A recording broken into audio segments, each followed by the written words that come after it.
Tokyo, March 9, 1945, the first radar returns appear as faint echoes over the Pacific. Operators inside Japan's early warning stations lean closer to their scopes. At first, it seems routine. Another high-altitude intrusion, another formation of American B-29s probing the capital. These raids have become familiar since the fall of Saipan months earlier, but tonight feels different. The echoes do not thin out, they multiply. Far above the black waters, more than 300 B-29 Superfortresses move in long, deliberate lines toward Tokyo. Their engines drone steadily, low and heavy. They are not climbing to the usual 30,000 feet. They are descending. Inside Air Defense Headquarters, telephones begin ringing in quick succession. Reports arrive from coastal observers. The formation is larger than expected, much larger. At 11:08 p.m., the first flares ignite over Tokyo's eastern districts, and the bombs begin to fall. Within minutes, commanders realize something unsettling. The waves do not break. The bombers do not scatter. The raid does not stop. What unfolds that night is not a conventional attack, but the beginning of a sustained assault that will reshape the final months of the Pacific War. The war comes within reach. Early 1945. Sakati. Early 1945, the war in the Pacific had entered a phase of compression. The Japanese Empire was no longer expanding, it was contracting. Since the attack on Pearl Harbor in December 1941, Japan had swept across Southeast Asia and the Western Pacific with stunning speed. Hong Kong, Singapore, the Philippines, the Dutch East Indies, a defensive perimeter stretching thousands of miles. For a time, Tokyo believed it had secured a shield that would exhaust American resolve. But by mid-1944, that shield was cracking. The capture of the Mariana Islands, Saipan, Tinian, and Guam by U.S. forces between June and August 1944 marked a strategic rupture. The Battle of Saipan in particular proved decisive. When American troops secured the island on July 9, 1944, Japan's mainland fell within range of a new aircraft, the Boeing B-29 Superfortress. This was not merely another bomber. The B-29 was pressurized, long-ranged, capable of flying over 3,000 miles. It could carry up to 20,000 pounds of bombs. Its Wright R-3350 engines allowed it to cruise at altitudes beyond the effective reach of many Japanese interceptors. More importantly, it represented American industrial power distilled into aluminum and steel. From airfields on Tinian and Saipan, the United States Army Air Forces could now strike the Japanese home islands directly. The first B-29 raids against Japan began in November 1944. Initial missions targeted industrial sites at high altitude, steel plants, aircraft factories, engine works. Precision bombing doctrine, refined over Europe, guided these operations. Bombers flew at 25,000 to 30,000 feet, using the Norden bomb site to target specific facilities. But the results were disappointing. High-altitude jet stream winds over Japan proved stronger than anticipated, sometimes exceeding 100 knots. Bomb patterns scattered unpredictably. Cloud cover obscured targets. Accuracy rates were poor. Damage assessments revealed limited disruption to production. Meanwhile, Japan's air defense system, though strained, remained functional. Radar networks provided early warning. Fighter aircraft, primarily Nakajima Ki-43s, Kai-44s, and Mitsubishi A-6M-0s adapted for home defense, attempted interceptions. Anti-aircraft batteries ringed major cities. Civil defense drills became routine. Blackout regulations were enforced with discipline. Tokyo's leadership believed it could absorb the raids, but beneath the surface, structural weaknesses were widening. Fuel shortages were crippling pilot training. Aircraft production was declining under material scarcity. Experienced aviators had been lost in battles over the Philippines and the Marianas. Replacement pilots often lacked sufficient flight hours. Radar coverage was inconsistent and vulnerable to jamming, and the American buildup continued. By January 1945, General Curtis LeMay assumed command of 25th Bomber Command in the Marianas. He inherited a problem: a technologically superior bomber force achieving strategically underwhelming results. Loss rates were acceptable, but impact was not decisive. LeMay began studying the data. Japanese cities were densely built, wood frame homes packed tightly together, industrial workshops dispersed among residential districts. Urban design itself was flammable. Rather than focusing on pinpoint precision at extreme altitude, LeMay considered a different approach, one tested in Europe but never applied at this scale over Japan. Lower altitude, nighttime. Incendiary saturation. It was a controversial shift. Flying lower would expose bombers to anti-aircraft fire. Removing defensive guns to increase bomb load would reduce protection. But LeMay calculated that Japanese night fighter capability was limited. Radar-directed interception was inconsistent, and concentrated incendiary attacks could create firestorms, self-sustaining infernos that would devastate entire districts. The objective was no longer a factory. It was the city. By February 1945, the air war had already intensified. American carrier strikes hit Tokyo.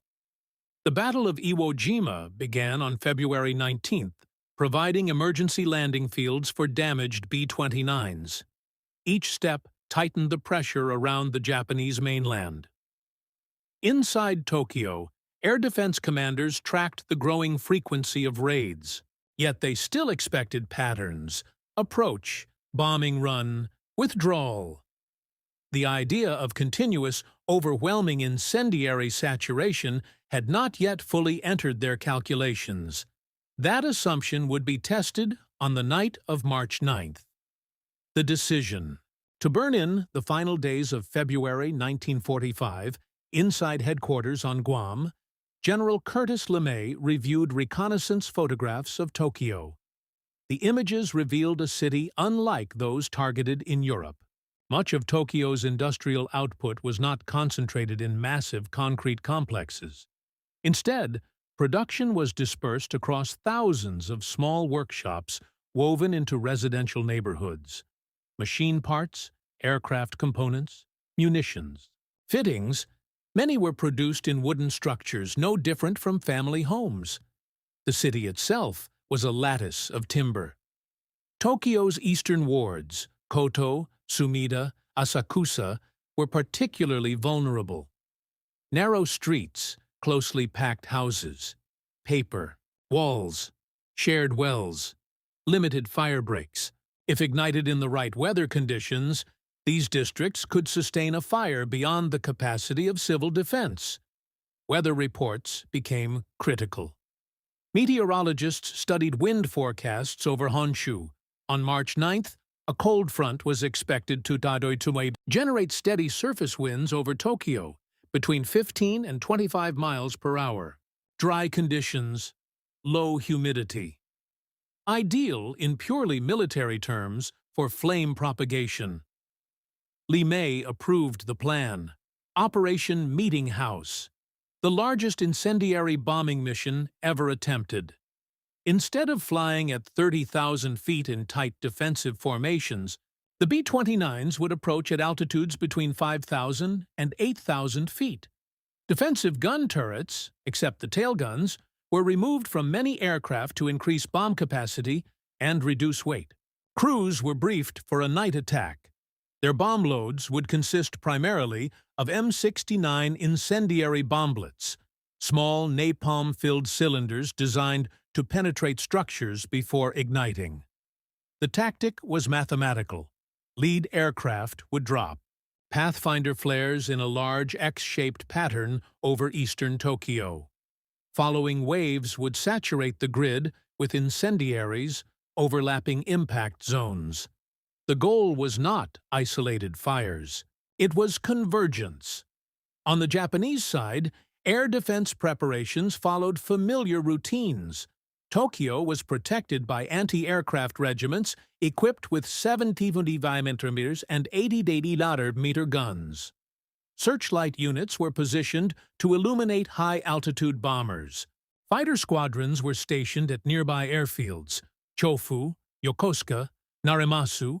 Radar stations along the coast monitored inbound formations, but systemic strain was evident. Fuel shortages limited training flights. Replacement aircraft lacked performance at high altitude.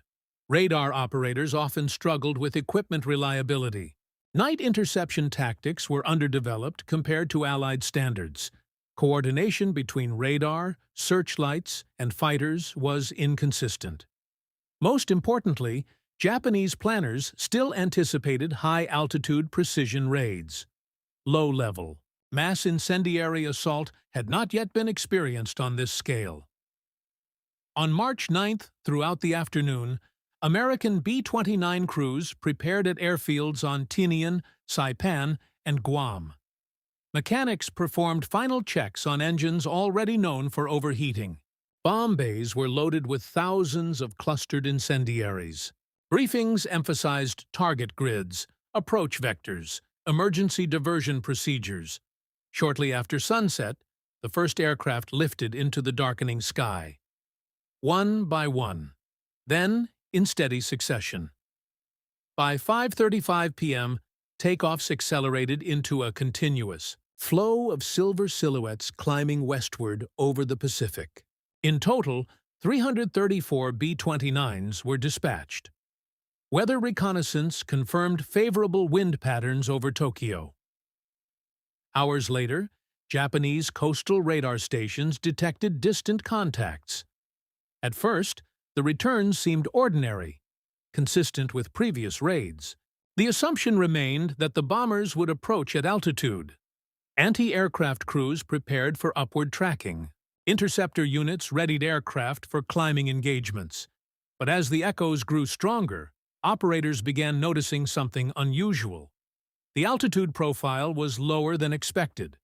The number of aircraft was larger than previous missions. And the spacing between formations suggested sustained waves rather than a single concentrated strike. Inside Air Defense Headquarters, communications intensified. Telephones relayed updates from multiple sectors. Reports were fragmentary, incomplete. No one yet grasped the scale of what was coming. Over the Pacific, the first B-29 Pathfinders adjusted their descent. Tokyo lay ahead, dimly outlined against the night. The bomb bay doors began to open. The raid over Tokyo on March 9th to 10th, 1945 was not defined by a single factor. It was the convergence of technology, doctrine, and vulnerability. Each element amplified the others. The technological angle, machines built for distance.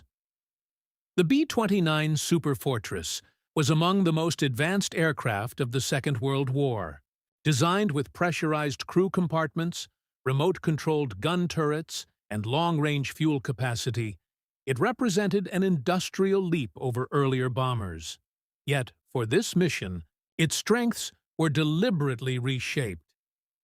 Flying lower reduced exposure to the violent jet stream winds that had plagued high-altitude bombing. It improved bomb accuracy. It allowed crews to visually confirm fire spread. But it also meant entering the envelope of Japanese anti-aircraft artillery. To compensate, many B-29s removed most of their defensive guns. The calculation was cold but precise. Japanese night fighters had limited radar capability and struggled with coordinated interception. The risk of heavy fighter opposition was considered low. Bomb loads were maximized. The M69 incendiary was deceptively small. Clustered into larger canisters, each bomb dispersed dozens of napalm-filled bomblets upon release. After penetrating roofs or walls, a delayed ignition charge would burst into flame, spreading jellied gasoline that clung to wood and paper. One B-29 could carry thousands of these units. Hundreds of B-29s meant hundreds of thousands of ignition points. The raid was not about explosive shock. It was about cumulative combustion, and Tokyo was prepared in ways that made combustion devastating. The tactical angle, engineering a firestorm, the plan relied on geometry. Shortly after 11 p.m., Pathfinder aircraft dropped magnesium flares over Tokyo's eastern wards. These markers formed a giant X-shaped grid. The initial bombers then targeted the perimeter of this grid, igniting outer zones first. Subsequent waves filled the interior, the Seaturv. Objective was containment through destruction. As separate fires merged, they would consume oxygen at such a rate that surrounding air rushed inward. Wind speeds could intensify dramatically, feeding flames into a self-sustaining inferno, what military planners referred to as a firestorm. This phenomenon had already been observed in Hamburg during Allied bombing in 1943. Tokyo's wooden infrastructure presented even greater vulnerability. Narrow streets prevented effective fire breaks. Water mains were vulnerable to rupture. Fire brigades, though organized and disciplined, lacked sufficient equipment to counter mass incendiary saturation. Within the first hour, multiple districts were burning simultaneously. Wind carried embers across rooftops. Sparks leapt canals. Heat cracked tile and glass. Telephone lines failed. Electrical grids collapsed in segments. Air defense commanders initially anticipated a wave pattern: approach, release, withdrawal. Instead, the flow of bombers continued. Each new formation deepened the ignition. The pattern did not thin. It intensified. The human angle, beneath the flames, below the aircraft, Tokyo's residents experienced the raid not as a tactical operation, but as escalating chaos. Air raid sirens began shortly before 10:30 p.m. Many civilians had grown accustomed to alarms. Some delayed seeking shelter, assuming another high altitude attack with scattered impact. Others moved toward designated neighborhood bunkers, often shallow trenches or reinforced community structures. When the first incendiaries struck, the effect was immediate.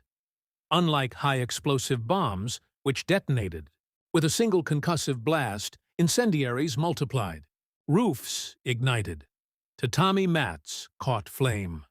Paper screens flared instantly. Within minutes, individual house fires merged into walls of flame, moving block by block. Fire brigades attempted countermeasures. Teams carried hand pumps and buckets. Civil defense volunteers formed chains along canals. But as water pressure failed and wind accelerated, control slipped away. Heat became a weapon in itself. Survivors later described winds so strong they lifted debris into spirals. Temperatures rose beyond survivable levels in confined streets. Those who fled toward open areas found those spaces shrinking as fire converged from multiple directions. Hospitals, schools, factories, no structure was inherently resistant. By midnight, entire neighborhoods were engulfed. Inside command centers, reports arrived in fragments. Large fires in Koto. Communication lost with Sumida sector. Anti-aircraft batteries unable to track low-level aircraft. Still, radar screens showed more contacts approaching. The raid was not ending. It was expanding. The leadership angle, command under pressure inside Tokyo, responsibility for air defense, rested with the Imperial General Headquarters and the Eastern District Army. Layers of command linked radar stations, anti-aircraft regiments, and fighter units. On paper, the system functioned. In practice, it was strained beyond its limits. When the scale of the inbound formations became clear shortly, before 11 p.m., commanders initiated standard interception procedures. Fighter units were scrambled.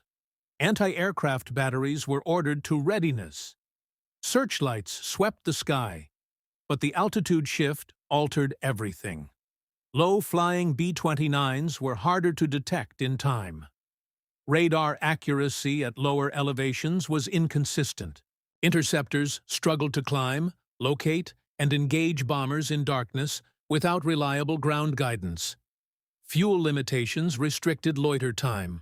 Coordination broke down as communications lines failed under bombing damage. Reports reaching headquarters grew more urgent. Entire districts were burning. Fire brigades overwhelmed. Civilians fleeing in large numbers. Yet the expectation remained that the raid would taper. Previous missions had followed that pattern. Bombers would strike, then withdraw eastward before midnight. Instead, radar operators continued reporting fresh formations approaching from the Pacific. Commanders confronted an unfamiliar reality. This was not a demonstration. It was sustained saturation, and Tokyo's defensive framework, designed to absorb periodic attacks, was not built for uninterrupted incendiary assault. The American calculation, Curtis LeMay's risk on Guam, General Curtis LeMay understood the gamble he had taken. Flying low increased vulnerability to anti-aircraft fire. Reduced defensive armament made B-29 crews more exposed if intercepted. The decision contradicted earlier doctrine emphasizing altitude for protection. But LeMay's assessment was grounded in intelligence. Japanese night fighter capability was limited. Radar-directed interception was inconsistent. Ammunition shortages and pilot inexperience reduced effective engagement rates. The probability of catastrophic bomber losses, while present, was judged acceptable relative to potential strategic gain. His objective was decisive impact. Industrial paralysis through urban destruction. The American war effort by 1945 operated on a scale Japan could not match. Aircraft production, fuel reserves, and logistical capacity far exceeded Japanese output. If incendiary bombing could cripple dispersed manufacturing and undermine civilian infrastructure, the psychological and material consequences would compound. Seiichi, the raid unfolded. Incoming mission reports indicated relatively light resistance compared to expectations. Anti-aircraft fire was present, but sporadic. Fighter interceptions were limited. The bombers continued releasing payloads in measured waves. From a purely operational standpoint, the tactic was succeeding. Over Tokyo, fires merged into a contiguous mass. The calculated risk was becoming a strategic result. The psychological angle. When the raid would not end, shortly after midnight, a pattern became undeniable. The sky did not clear. Instead of diminishing, the drone of engines persisted. Fresh bombers replaced those turning homeward. Fires illuminated the city so intensely that later waves required fewer flares for targeting. Pilots reported visibility improving as entire districts glowed beneath them. For Japanese commanders, this persistence carried psychological weight. Air defense doctrine assumed limits, time limits, wave limits, resource limits. Every raid thus far had ended. This one did not. As communication lines failed, situational awareness deteriorated. Headquarters struggled to construct an accurate map of destruction. Smoke columns rose thousands of feet, interfering with observation. Civilian casualty estimates were impossible to calculate in real time. What was clear was scale. By the early hours of March 10th, flames stretched across approximately 16 square miles of eastern Tokyo. Heat generated its own wind currents. Survivors described being forced toward rivers and canals in desperate attempts to escape the inferno. Within command rooms, officers confronted the realization that available countermeasures were insufficient. Interceptors could not halt the flow. Anti-aircraft guns could not extinguish fire. Civil defense could not contain the spread. The raid had transcended conventional parameters. It had become something closer to systemic collapse. As dawn approached, the last formations of B-29s turned eastward toward the Pacific. Smoke obscured the rising sun. Entire neighborhoods had vanished in a single night. For Japanese commanders, the shock was not only in the destruction itself, but in the understanding that if this scale of attack could be repeated, there was little left to prevent it. And the final bomber of the night was already banking toward home. The night the fire took the city March 9th, 1945, 11:30 p.m. The eastern wards of Tokyo are already burning when the second major wave arrives. From 5,000 to 7,000 feet, B-29 crews look down into a city, transforming in real time. What began as scattered points of flame has become widening circles. Entire blocks flicker orange.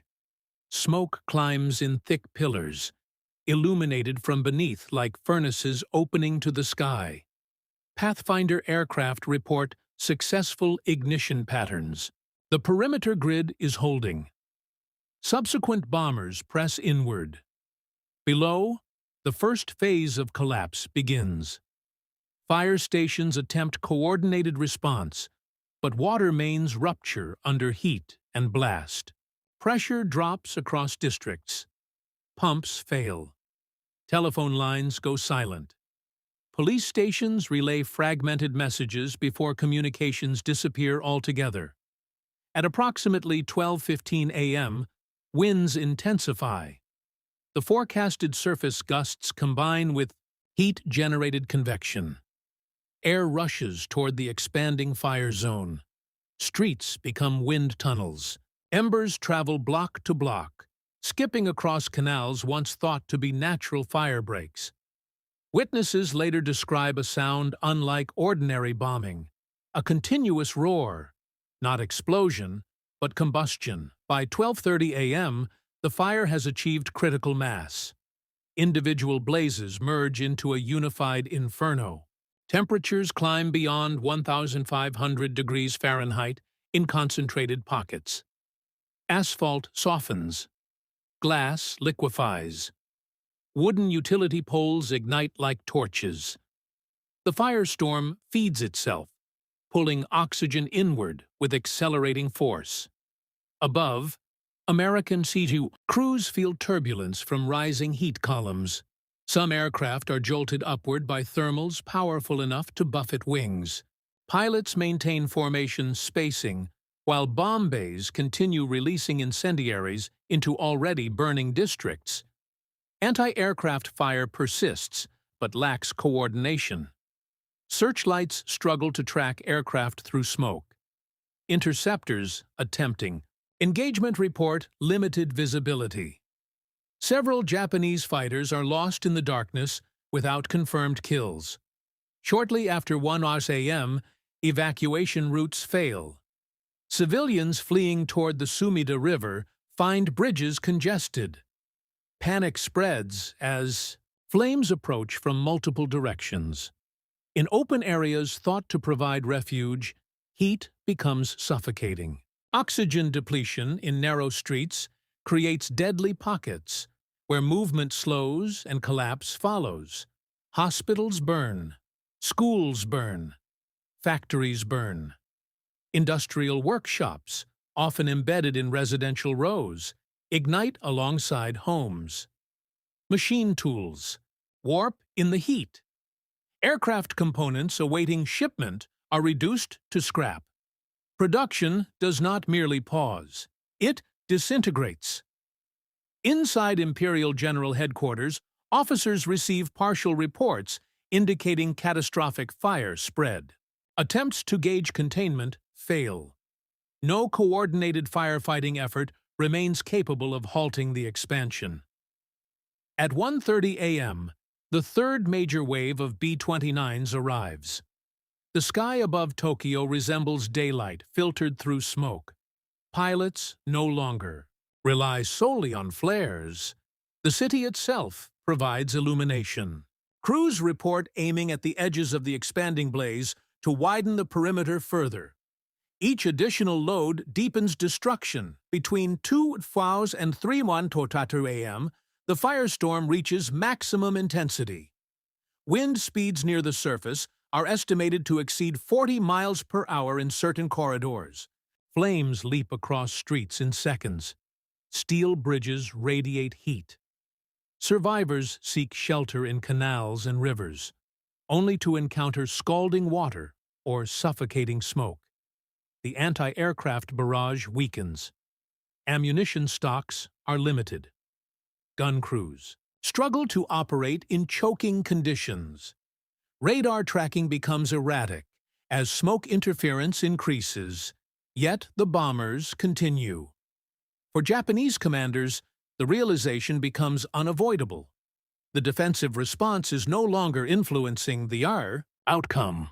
The raid is operating on its own momentum. Industrial, mechanical, relentless. By 3:30 a.m., entire sectors of Koto and Sumida wards are effectively erased, and still, engines can be heard approaching from the east. When the scale became clear March 10, 1945, 4 hours a.m., the final formations of B-29s cross the Tokyo shoreline and turn east toward the Pacific. Behind them, the city burns without interruption. From the air, crews report a sight few had imagined possible. A single, continuous sheet of flame stretches across the eastern half of the capital. Smoke columns climb thousands of feet, visible for miles out to sea. Some pilots describe turbulence so severe that aircraft briefly lose altitude as rising heat disrupts airflow beneath their wings. The mission, in operational terms, is complete. But on the ground, the disaster is still unfolding. The firestorm continues consuming oxygen, generating violent inward winds. Structures not directly struck by bombs ignite from radiant heat alone. Collapsing buildings send embers spiraling across districts not initially targeted. In some areas, temperatures become unsurvivable within minutes. Civil defense units disintegrate as organized entities. Fire brigades, many already exhausted from earlier raids in previous months, cannot penetrate the inferno. Water infrastructure has failed across wide sections of the city. Medical facilities are overwhelmed almost instantly. By sunrise, much of eastern Tokyo has been reduced to smoldering ruin. Initial damage assessments are chaotic. Communication lines are severed. Roads are blocked by debris and collapsed structures.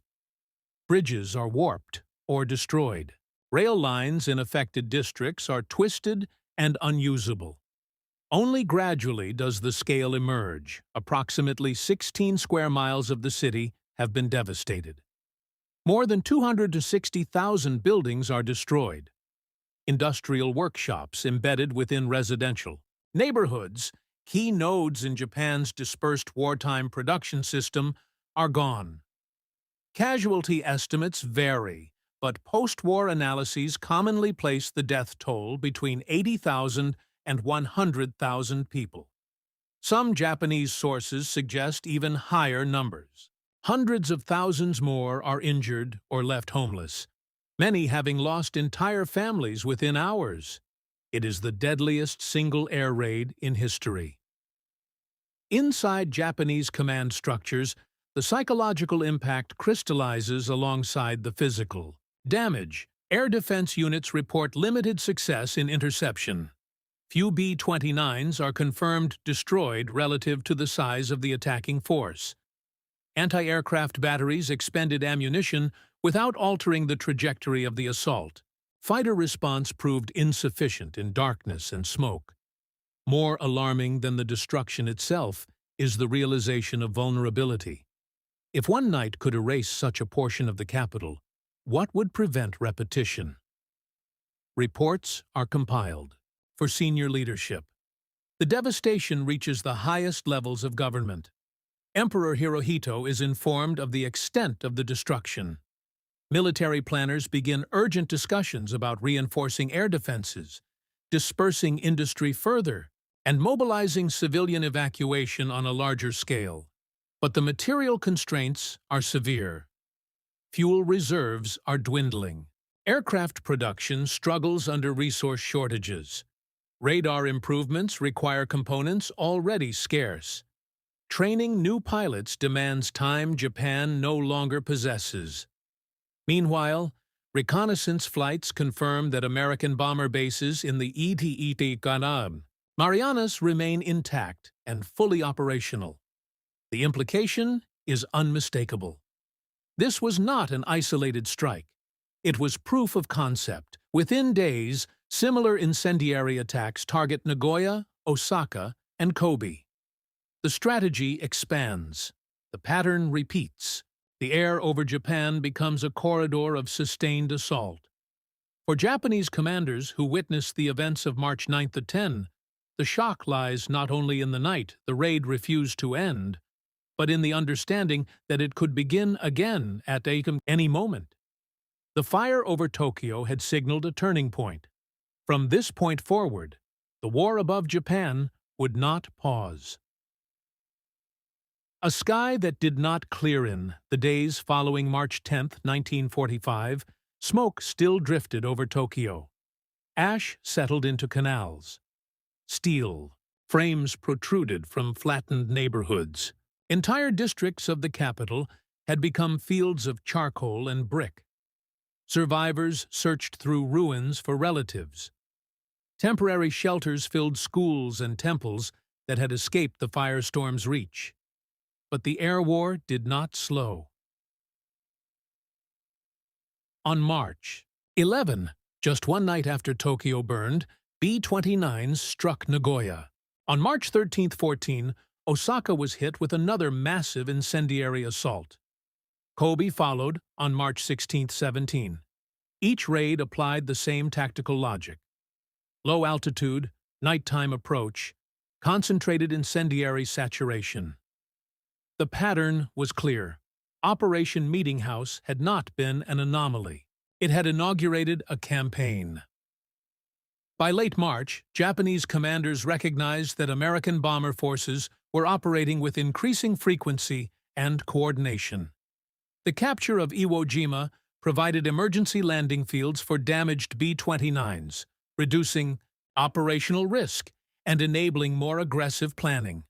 Escort fighters, P-51 Mustangs based on Iwo Jima, would soon begin accompanying daylight raids, further tightening the airspace.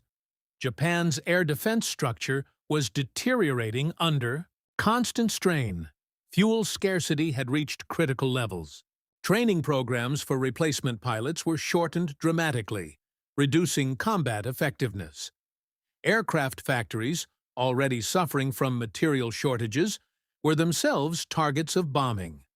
Radar installations struggled with maintenance, under repeated disruption. The Imperial Japanese Army Air Service and Navy Air Service attempted countermeasures. Interceptors were concentrated near major urban centers. Anti-aircraft batteries were redeployed. Camouflage efforts intensified. Civilian mobilization units were expanded to support firefighting and debris clearance. But industrial reality intruded. The United States, by 1945, was producing aircraft at a rate Japan could not approach. The American economy operated at wartime capacity unmatched in modern history. Oil supplies flowed from secure sources. Replacement crews were trained continuously. Losses, while costly in human terms, did not halt operations. For Japan, each destroyed district represented not only homes, but micro-factories, small machine shops embedded within residential streets. These workshops had been central to Japan's dispersed production model. Their destruction disrupted supply chains in ways that large factory bombing had failed to achieve months earlier. Production of aircraft components, ammunition parts, and precision tools began to decline sharply. Civilian displacement compounded the disruption. Hundreds of thousands were left homeless in Tokyo alone. Evacuation programs moved children and families to rural areas, straining agricultural regions already under pressure from food shortages. Psychologically, the sense of exposure deepened. Air. Raid sirens became a near-daily occurrence in major cities. Sleep patterns fractured. Blackouts were enforced with growing urgency. Rumors spread about the scale of destruction in neighboring regions. Though government censorship attempted to control narratives, the visible evidence was undeniable. Entire sections of cities had vanished overnight. By April 1945, more than half a dozen major Japanese urban centers had experienced large-scale incendiary raids. Fire damage extended beyond symbolic targets to core economic infrastructure. The strategic bombing campaign transitioned from episodic strikes to sustained attrition. Within Japanese high command discussions, debate intensified. Some leaders argued that air defenses must be reinforced at any cost. Others recognized the diminishing feasibility of stopping the raids with available resources. Proposals surfaced to disperse industry further into rural zones, but transportation networks were themselves under strain from bombing and fuel scarcity. The balance of initiative had shifted decisively. The American bomber force now operated with operational momentum. The question was no longer whether Japan could prevent a single catastrophic night, but whether it could endure a sequence of them. And as spring approached, the skies above the home islands remained open corridors for incoming formations. The erosion of resistance by April 1945, the pattern established over Tokyo had become doctrine. Incendiary raids continued across Japan with methodical regularity. Yokohama was struck on May 29th. Kawasaki followed. Toyama, a smaller industrial city, was nearly obliterated in a single night in early August. By summer, more than 60 Japanese cities had experienced major bombing operations. Urban Japan was unraveling block by block. The cumulative destruction altered military calculations. Aircraft production fell sharply as component workshops vanished. Transportation networks, rail hubs, bridges, port facilities were repeatedly damaged, slowing the movement of raw materials. Oil reserves were critically depleted following submarine blockades and air attacks on refineries. Japan's capacity to replace aircraft losses collapsed. Training pipelines shortened further. Pilots with minimal flight hours were assigned to defensive roles. Interception attempts became sporadic. Radar coverage deteriorated as maintenance faltered and equipment shortages mounted.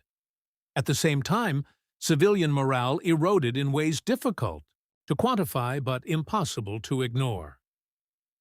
Evacuations displaced millions from major urban centers.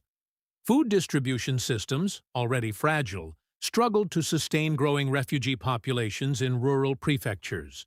Medical infrastructure, overwhelmed by burn casualties and trauma injuries, operated with dwindling supplies. Government messaging emphasized resilience and national spirit. But the scale of visible ruin contradicted assurances of control.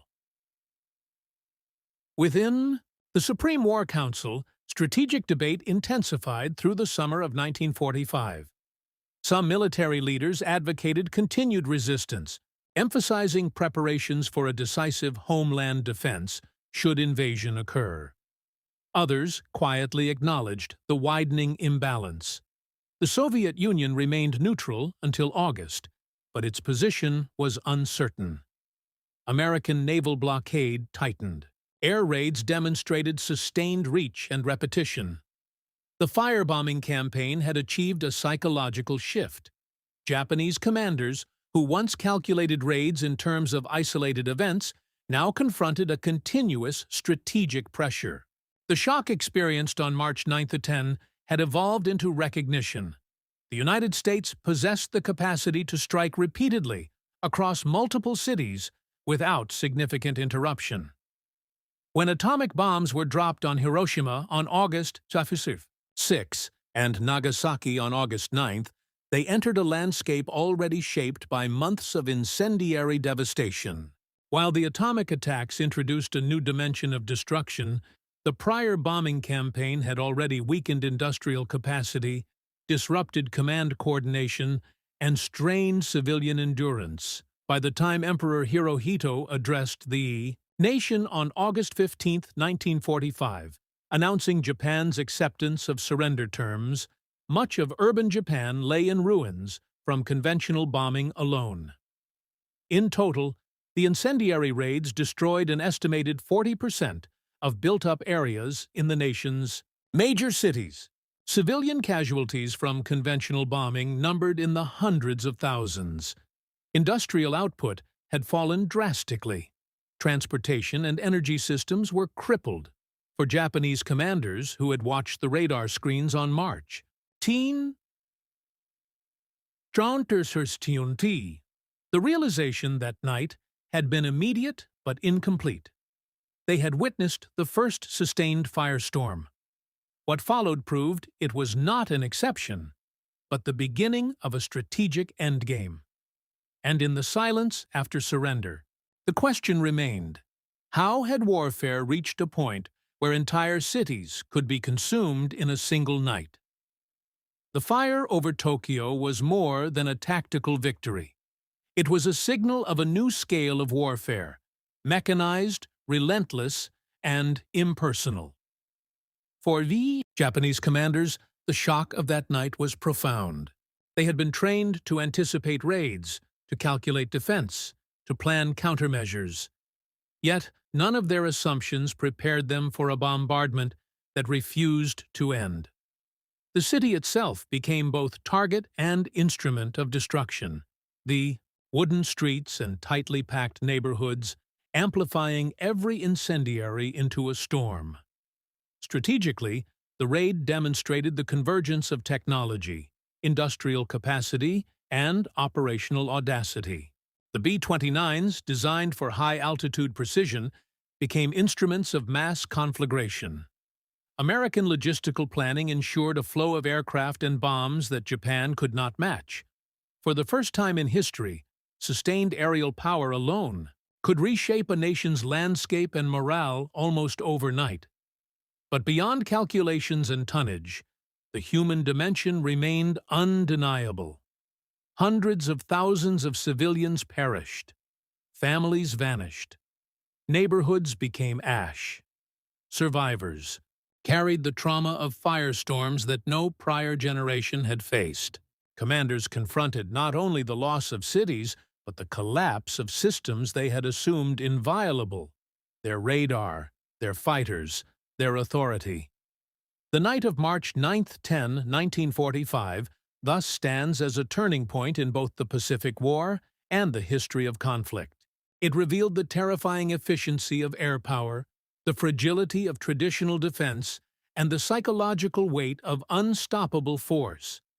For the Japanese military, it marked the moment when strategic hope yielded to survival instinct. And, for history, it remains a stark reminder: when industrial power, planning, and relentless execution converge, even the most fortified cities can be reduced to fire and smoke, and entire nations can witness, in one night, the dawn of a new kind of warfare.